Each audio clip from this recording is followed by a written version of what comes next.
Refugees take local jobs.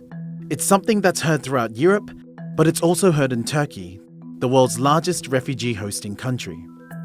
Millions fled Syria during the 7-year civil war, and while the EU has turned many away, Turkey has taken in over 3.5 million Syrians. When this particular crisis hit, the European Union took a very security-oriented approach, which is basically they tried to focus on securing their borders versus actually helping people who are in need.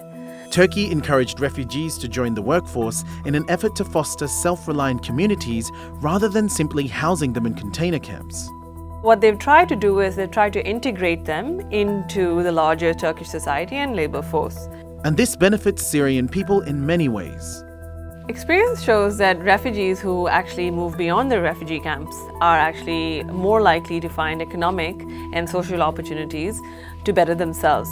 So what Turkey has done to encourage more refugees to be able to rely on themselves and seek out opportunities is they've allowed them freedom of movement.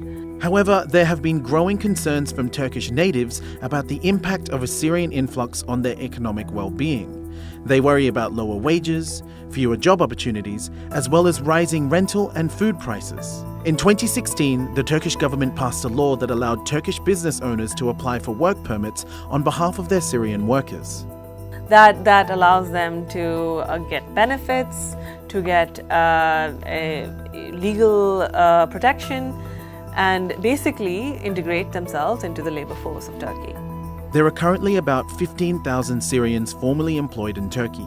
However, this is dwarfed by the estimated 750 to 900,000 Syrians employed informally. Research is not very consistent when it comes to this particular question, whether Syrian refugees have taken over Turkish natives' jobs. One thing to consider here that there is the informal sector and the formal sector. The formal economy is comprised of workers who are on the tax register, entitled to benefits, and often insured. The informal economy is primarily cash-based, made up of cheaper, unskilled labor, and offers little to no benefits for workers.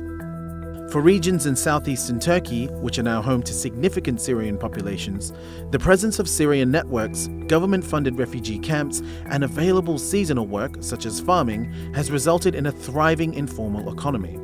The Syrian refugee influx has actually led to the availability of more informal labor for Turkish employers.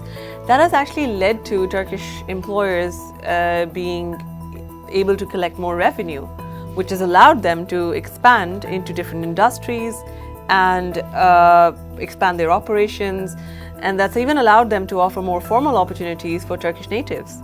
Out of the 1.8 million Syrians of working age, 8 in 10 have less than 8 years of education, and only 1 in 10 have a university degree. And, as in much of the world, informal workers are often paid less, and employers prefer to pay them less. But studies show that for every 10 Syrians working informally, 4 jobs are created in Turkey's formal economy. Syrian entrepreneurship has also provided a spate of employment opportunities, and the numbers are impressive. More than a quarter of all foreign companies registered in Turkey are actually Syrian. In 2017 alone, 8,100 companies were founded by Syrian refugees. They've actually employed 100,000 people in Turkey. Though public welfare systems in Turkey are stretched, the perceived costs of hosting Syrian refugees are a bit of a stretch themselves. There is no conclusive evidence to suggest that there is a direct correlation between Syrian refugees being present in an area and prices rising. There are studies also which show that the presence of Syrian refugees actually decreases the prices of certain goods and services, primarily those which are produced by the informal sector.